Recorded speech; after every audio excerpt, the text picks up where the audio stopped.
Hello everyone, today we are going to learn basic Krita tutorials how to blur background. Okay, now I will open this example photo. Now if you want to blur background, first I will select this object. You can use these tools. I will use freehand select tools and I will draw in it. You can draw outside for the object like this.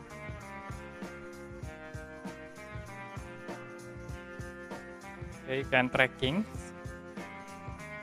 Next, you can right click and then click copy selection to new layer, so it will be automatically create new layer with selection.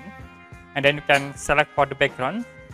In here I will deselect and you can go to filter, blur, and then click blur tools.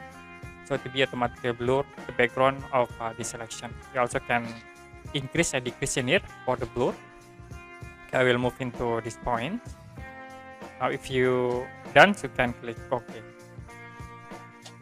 Okay, that's it, how to blur backgrounds in Krita. And if you have any question about this tutorial, you can comment below this video.